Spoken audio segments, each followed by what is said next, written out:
In this second part, Nick Flynn, Senior Associate Environmental Counsel at Weil, Gotshal Manges LLP, and a member of A4ID's Board of Trustees, discusses climate finance and the legal and political implications of the Green Climate Fund. Okay, climate finance and the Green Climate Fund. In this, I'm going to just look at the evolution of climate funds. They've been around a while.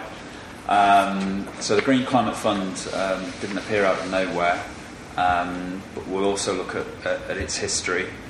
And I suppose the point of the talk is to consider whether does the Green Climate Fund represent a new era in climate finance, or is it just fiddling while Rome burns? Is it just displacement activity? And that's linked to sort of how you regard the UNFCCC process. Now then, Raj, I think in his talk, he's alluded to the significance of the year 2020 in this process. He's explained that we've got a new process put in place to create a new treaty that will come into force by 2020. And the new fund sits alongside that, and the decision was taken in Durban to create that at the same time as the new process. And both were met with some acclaim by the negotiators, or the spin was positive. I was at the House of Commons and heard Chris Huhne, one of the key negotiators for the British government, big this up in very, very florid terms. He said there was no doubt now that we were heading in towards a meaningful deal, and that everybody knew where they stood. Well, the new fund, this Green Climate Fund that was decided in Durban, that's born out of the Copenhagen conference promise to deliver 30 billion a year of climate finance in fast start finance from 2010 through 2012. Rising to 100 billion a year by 2020. That's why I'm focusing on what Raj was saying about 2020 and the new process, the new treaty to be completed by then. The birth pangs of the Green Climate Fund are in the context of this promise that the West, the developed countries, would provide the developing countries with 100 billion a year by 2020. And a significant portion of that it was said in Copenhagen would come through the Green Climate Fund. So yes, 2020 is significant. What's its real significance, though? I'd suggest actually it's something else that Raj alluded to, something called the gigaton gap. Now, just to jump to the science, which I'm not very well qualified in, but we are told that if by 2020 we are not closing the gigaton gap, and what I mean there is the amount of carbon that is being pumped into the atmosphere annually, which is currently about 55 gigatons a year. If we don't by 2020 have that down to about 44 gigatons a year, there's practically no chance whatsoever of holding temperature rises down to less than 2 degrees. So 2020 is a totemic year in climate politics. You've got the process beginning now to deliver a treaty to be put in place by 2020 that's going to say what. You've got the Green Climate Fund being created now, through which a significant amount of the new finance from developed countries to developing countries will flow. And the money is to reach 100 billion by that date. I think we should judge all of these things, the new process that Raj was talking about, and this new fund, on whether it actually does give us any increased chance of holding temperature rises down to 2 degrees. Because that, ultimately, is the point of this whole exercise. Now then, where we're coming from in climate finance is that there is actually a history of problems. There's broken promises, there's lots of channels for climate change finance. It's all very, very confusing for people like ourselves, but not least for the developing countries that need it. Remember, one of the reasons why the LRI exists is to provide capacity building to address their real difficulty in getting their arms around the process. It's not just in the law, it's the economics, it's the science, it's everything. And accessing the finance that is available can be an extremely challenging process for developing countries and can lead to a lot of distraction. And then finally, there's a real issue over what is the impact of climate change finance? How is it benchmarked? I mean, if we spend 100 billion euros or US dollars or whatever it is, how do we know that it has actually achieved anything? I think these are the critical questions. We can trumpet the creation of a new fund, but we have to ask: is it meaningfully part of the answer to the problem, or is it just the illusion of activity? Is it just rearranging the deck chairs on the Titanic? So let's look at it in a bit more detail. I'll try and do this one quickly. Who's it for? Well, basically, it's money from developed countries to what we call non-Annex 1 parties. Non-Annex 1 parties it's not an acronym, but it's a UNFCCC concept. But basically, it means developing countries, and it's a broad term. It includes Brazil, China, and the least developed countries, the Malawis, the Malis, the Burkina Fasos. What is it for?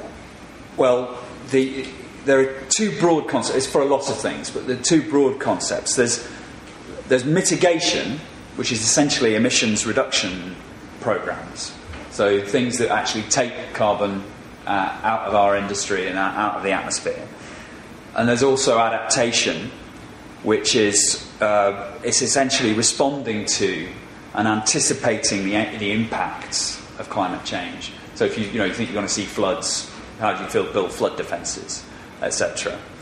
I'll just actually give you some examples because I think it's important to have some concrete ideas of what we really are talking about when we talk about all these big sums of money and what the fund is for. The EU and the UK have actually got on with providing the fast start finance that I mentioned at the very beginning. The 30 billion a year that is to be provided between 2010 and 2012. The Green Climate Fund can't really deal with that right now because it's only just being operationalised. So the EU has pledged about 7 billion for those 2 years, and the UK has pledged about 1.5 billion. The EU says it has mobilised about 4.5 billion, and the UK says it's approved and spent 1 billion in the last 2 years. And what has that kind of money been going on? Well, two good examples, one of mitigation, one of adaptation. I'll take the adaptation one first, just because I thought this caught my eye, because I was reading lots of jargon, and it's lots of dry management consultant speak. But this one actually sort of came alive for me. We are funding planning and education in Pakistan regarding the risks of flash flooding in the Himalayas. There's a real problem now with glacial melt in the Himalayas. It's flowing down into the various valleys and other arenas there, and building up in levels that they're not accustomed to. And there's a real pressure building up behind these glacial moraines, natural dams that hold back that floodwater. And there's a fear that, and it's actually happening, that of course, these glacial moraines are bursting under the pressure, and then you have a torrent of water coming down a narrow valley, sweeping all before it, and destroying livelihoods and crops and cattle and killing people. Now, planning remedies and approaches to address that, educating the local people about how to prevent it happening and what to do if it does happen, that's adaptation. Okay, that's a adverse climate change impact that needs addressing, that needs to be funded. So that's adaptation. Mitigation, well, actually, just to finish off on the adaptation, that's been funded to the tune of $3.9 million at the moment, and UNDP are organising that work in Pakistan. By contrast, just take an example of mitigation. Well, the UK is currently providing £1.71 million to Indonesia to support policies and structures that are integral to Indonesia's low-carbon strategy. So that'll be for development of renewable and clean energies, and that will be to reduce Indonesia's emissions of carbon, and that's mitigation. So, why, in the context of that, I would say there are some controversial aspects to climate change finance. Why? First off, China and Brazil are developing countries. Some people, Americans perhaps, suggest that they shouldn't get any money. The world has changed since the 90s, when a large part of the international climate change architecture was created. And Brazil has just overtaken the UK in the economic order. China is now second largest economy in the world, is about to overtake the US in 2018 by some accounts. Some people just say this is wholly inappropriate anymore. Anyway, that's by the by. The Legal Response Initiative focus isn't really on those countries. We focus on the least developed countries, and the Malawis and the Malis and the Burkina Fasos, that where the bulk of the people living on $1 a day and who are struggling to get by and have no capacity whatsoever to respond to climate change are living. They're the most responsible. They're the most vulnerable to climate change, both those countries and the people living there. But they're also the least responsible for the carbon stocks in the atmosphere that have created the problem, and therefore they have the least emissions to mitigate. Burkina Faso doesn't have carbon emissions, essentially. The key thing for Burkina Faso is adaptation. That is what they want support for. And it was interesting, I went to a meeting of the Africa group, the negotiating group at the UN, last week in Paris. And one of the themes there that came out quite strongly that I was surprised by was that we're saying we do not want to negotiate a mitigation treaty. We're not interested in that. Some respects you and I might be, because with our eye on a broader strategic goal of where are we going to end up on gigaton emissions, etc. That might be of interest to us and our economy. But if you're Burkina Faso or living in a least developed country, what you are wanting is support for adaptation strategies. And the controversial thing really here is that if you analyse climate change finance, adaptation, the priority of the most vulnerable, is an afterthought. And I'll come on later to a paper that reckons that it is about 5% of the funding that is currently available. So we have lots of fine words about, we're going to help developing countries, but the ones that need it the most aren't getting the help that they actually want. So it's controversial because there are lots of broken promises. As I alluded to earlier, there are lots of access problems. And another thing we'll come on to later, we'll talk about rainforests and the RED programme and the involvement of the private sector in rainforest finance. And if you look there at the history of private sector involvement in the rainforests, I don't think anybody would be too impressed to date. But we'll come to that. Something I won't talk about for too long, but the relationship to aid and official development assistance. There's a long and ongoing discussion about a controversy around the West's contribution of finance to the developing world. The benchmark is that it should be 0.7% of a gross national income. Very, very few countries actually provide that. But there's a huge amount of double counting that goes on. And when you talk about new and additional finance for climate change funding, you enter into potentially a very long debate about whether or not it is actually just reallocation from the overseas development, so the official development assistance budget, or whether it's new. If you're as you are supposed to be now, you're thinking about new and additional finance from pre-Copenhagen conference times. There's huge difficulties in trying to track down whether or not the money is genuinely from new sources. But I don't think we should go into that in any detail. I'll just put that out to you there. But one thing I would like to just briefly touch on, the relationship to financial markets, because this is, I think what we're experiencing right now, we're having a cross-cutting crisis. You've got an environmental climate change crisis, you've got a biodiversity crisis, you've got perhaps the sixth species extinction that's ever taken place in the history of the Earth taking place as we speak, and you've got a real crisis of capitalism and the financial markets with the impacts that we see on our TV screens every day.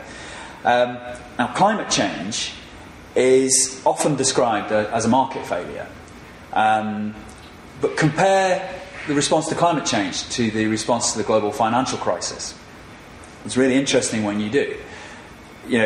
Look at the sums of money that we're talking about in climate finance. It's in the billions, significant sums, but it comes nowhere near. 30 billion now a year and 100 billion a year by 2020 comes nowhere near what reasonable estimates suggest is actually going to be needed.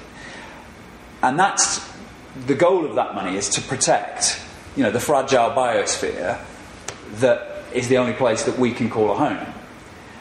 Now compare that to the trillions of dollars that have been spent to prop up the financial system in the last few years. Arguably a financial system, running a market-based concept that has been destroying that biosphere, the only place that we have to live. Arguably. And I think you could compare the position of sort of like the least developed countries with bondholders. Everybody's terrified. I tire of reading about the threats to the UK's credit rating. This is the bond market, and it's power to intimidate. James Carville was an advisor on the Clinton administration, and he famously said when discussing reincarnation that he'd like to come back as the bond market because it would. It's so intimidating. Why is it that they call all the shots, the bondholders, and not the people who are most vulnerable and to whom, perhaps a historic debt could be said is owed? I mean, that's just the way of the world, but should it be like that? Anyway. 5 minutes. 5 minutes, all right. Before we start crying. Yeah, okay, well, I better get on and move on to the Green Climate Fund itself, actually. The point of this slide, though, is just to say that there is existing finance, and essentially the takeaway from this slide, before I do move on quickly, is that we've already got climate funds under the United Nations Framework Convention. We've got the Global Environmental Facility. It's been around since the 90s. It's run by the World Bank, basically. It runs a number of funds, provides a quite significant amounts of money. You've also got the Adaptation Fund, which has been around since about 2008. That takes a slice of Clean Development Mechanism funds, a 2% levy on the sale of certified emission reduction credits, and it uses that money to fund adaptation. I had a look on its website, and it looked as though it had funded about 15 projects at a value of about 100 million so far in the last 3 years. Quite a small amount, but it's there. World Bank itself, it plays a role for the UN in terms of being the trustee and the administrator for many of the UN funds, but it also has a little sideline in climate funds itself. And there are arguments over whether the World Bank should play such a predominant role. It's obviously it's accused of funding coal power stations in the developing world and lots of carbon intensive projects. Its role is quite controversial. Bilateral funds, example there is the Norwegians. They're big players. The Norwegians are funding Brazil and Indonesia to a very significant extent. Obviously, that's where a lot of the rainforests are, so they would pick that. And the other thing that's not on there is private finance. And a report I could recommend to you is something by the Climate Policy Initiative. It's called The Landscape of Climate Finance, and it's published in October 2011. Climate Policy Initiative is a Soros think tank, basically. And it says that there is currently about 97 billion a year of climate change finance going on.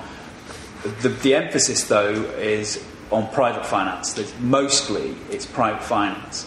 A lot of it is bilateral. And of that 97 billion a year, about, as I said when I earlier alluded to, only 5% going to adaptation. That's the source of that fact. The Climate Policy Initiative has analysed the scenario and says it's 5%. So here we go. The language that we typically use for setting up a fund, well, we talk about new and additional finance, agreed full incremental costs of implementing measures in the convention. Kyoto Protocol talks about full incremental costs of advancing the implementation of existing commitments, and the Bali Action Plan talks about improved access to adequate, predictable and sustainable finance. I suppose the thing about that is it's all quite vague, and there are difficulties around some of it. Incremental costs is actually a difficult concept.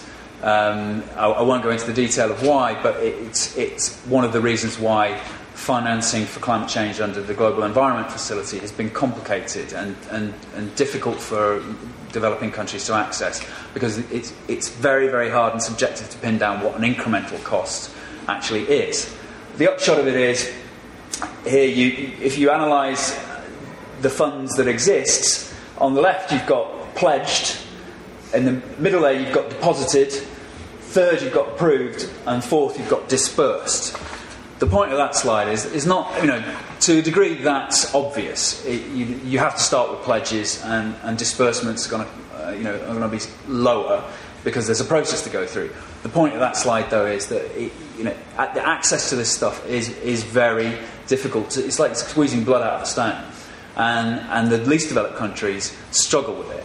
And as lawyers, I think we play a role in trying to remedy that. Quickly move on to the Green Climate Fund, though. What's that about? Well, it's been repeatedly mentioned since Copenhagen. It's to provide new and additional resources approaching 30 billion, and a goal of mobilising $100 billion by 2020. That was the Copenhagen Accord. A significant portion of it to flow through the GCF. Cancun starts to talk about the same language. It's approaching 30 billion. It's a goal of mobilising 100 billion per year by 2020. And they decide to establish the Green Climate Fund in Cancun, having decided to establish it in Copenhagen. Durban platform, they decide to designate the Green Climate Fund as an operating entity of the financial mechanism of the convention, and they stress the need to secure the funding to facilitate its expeditious operationalisation. Well, that's 2 or 3 years to get to the point we're at now, where we're actually operationalising the thing. And what does operationalising actually mean? Well, we are way off actually spending any money. This is the totemic new fund that it's meant to change everything. It's a triumph. What we're doing, the nominations for the board were due last Friday. Interesting little snapshot of the way this actually works. There's already a fight. The EU has not met the deadline, has not nominated its board members because Poland refuses to play ball.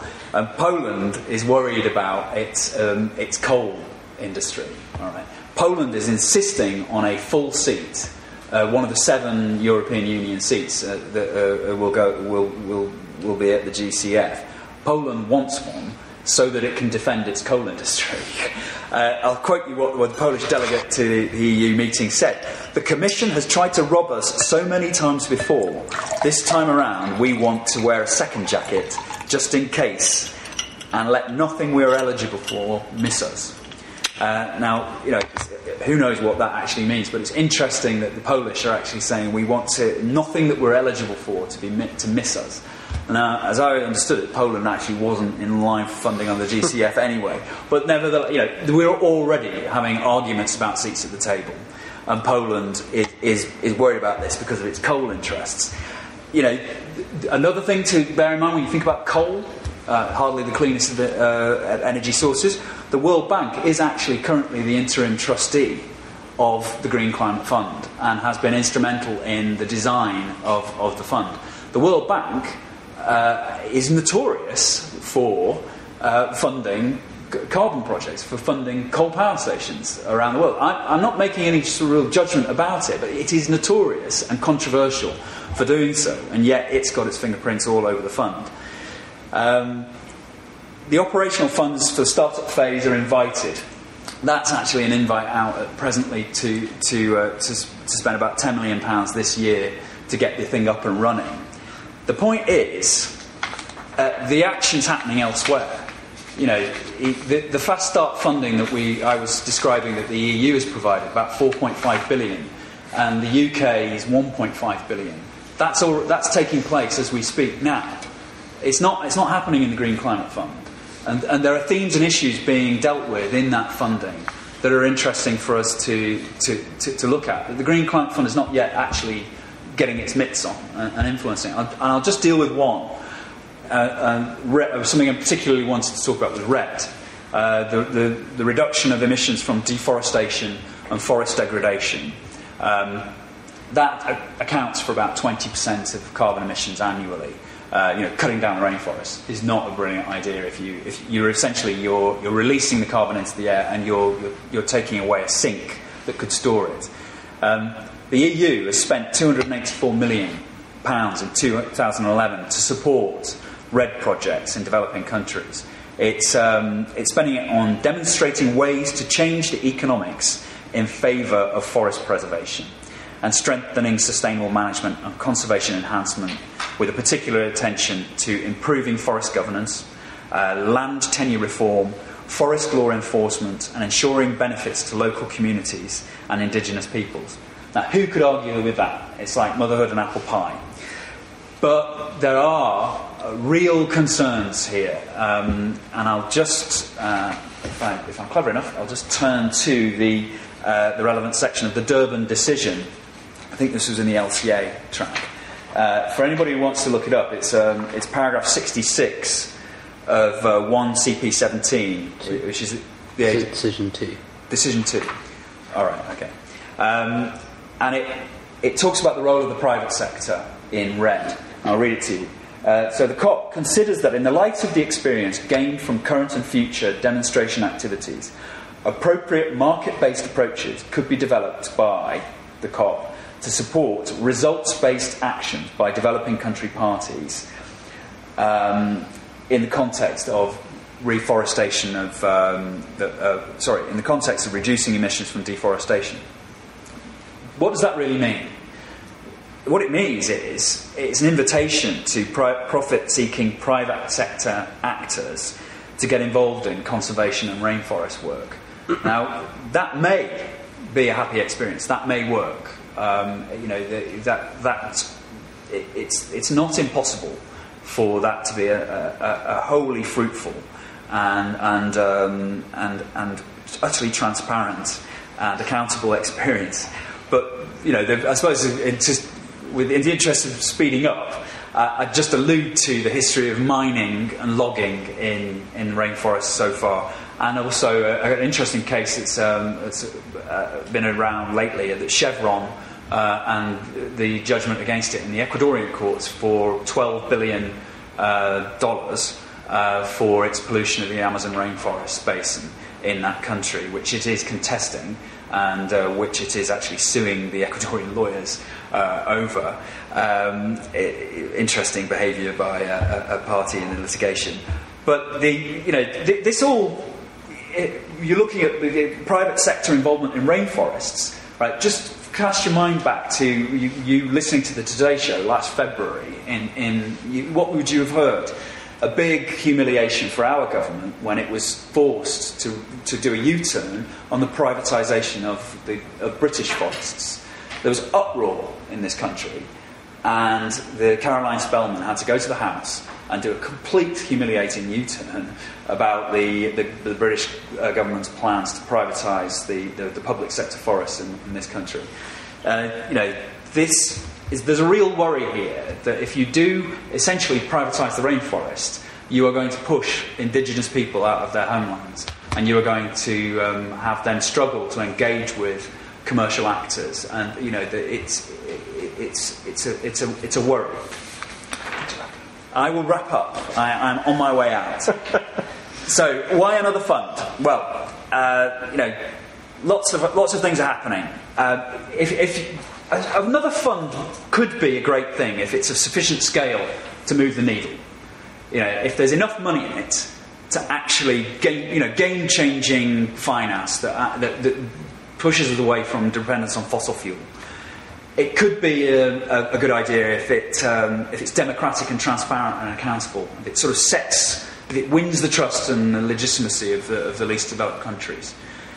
If it's actually in its governance, the Green Climate Fund, and one of its goals is actually to promote coherence and complementarity with other funds. So it's absolutely brilliant if it manages to do that. If it manages to sort of impose clarity on this sector, set the norms for what climate change funds actually are, what the benchmarks are for the impacts, how least developed countries should actually access it. It could do all of that, but the point is, will it?